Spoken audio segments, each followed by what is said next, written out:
In considering my reflection and my participation in the opening ceremony for the MoodleMooc4, hosted by Dr. Nellie Duetch, I was reminded of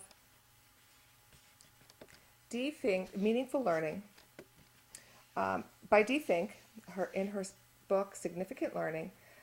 She outlines a three-stage active learning process. First, learners are presented with new knowledge, and that could be in the form of a presentation such as we had with this class.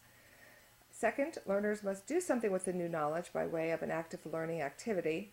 And the last step is reflection on the first two steps. In reflecting on my own formal education experiences, I have to conclude that the presentation and active learning portions of Fink's model definitely stand out. The reflection piece, however, is not a prominent memory. In fact, I find that reflection is the part that I do the least and is the part that I find the most difficult. The MoodleMooc4 requirements for completion are relatively simple.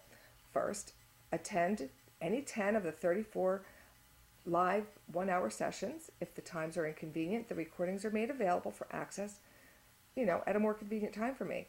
And then secondly, write a 500-word reflection on each of the 10 sessions. For me, the ample opportunity for reflection on a choice of topics, there's lots of different topics to choose from,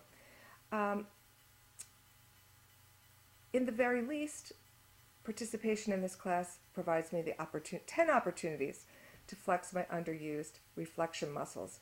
In addition, the writers or the learners are asked to create an audio or video recording of the reflection. This video piece I thought was most intriguing. Why write and record? So by participating and maybe even completing the certificate requirements, I may find the answer to my own question. I certainly hope I'm successful in this endeavor. The Moodle for Beginners is an offshoot of the main MOOC. Live sessions and social media are hosted in WizIQ, which is a platform, a web-based platform, but participants are asked to use a page on the Moodle for Teachers site to post their reflections. The particular Moodle design that's being used for this course is very different from the course that I last took in the Moodle platform. It was several years ago. So I decided to complete the For Beginners section. What I'm discovering, however, is that I'm learning more about the role of being a learner than specifics of this version of Moodle. Honestly, the course navigation at first looked like Greek to me. And it's taken quite some time for me to figure out. As a result, I'm finding myself observing and thinking about how the course is designed, how I feel while attempting to get up to speed, a little anxious, how I feel during my interactions with instructors and fellow students.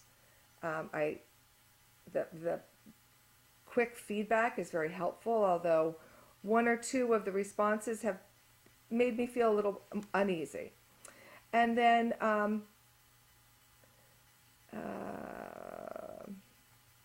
how I feel completing the different tasks. And that's been rather satisfying, I do have to say. I'm learning some new things, believe it or not. It's also good for me to place myself in the role of a learner, so that I can, keep a little bit of empathy up front when I work with learners. Because of my practice, I get lots of practice in the tool that we use at my university, so I'm able to whiz along, clicking on buttons and more to complete technical tasks. Well, I think probably some of my learners are gasping, thinking that it all looks like Greek as well. So I'm really pleased to be able to be part of this MOOC, and I'm hoping that I will persist to complete it.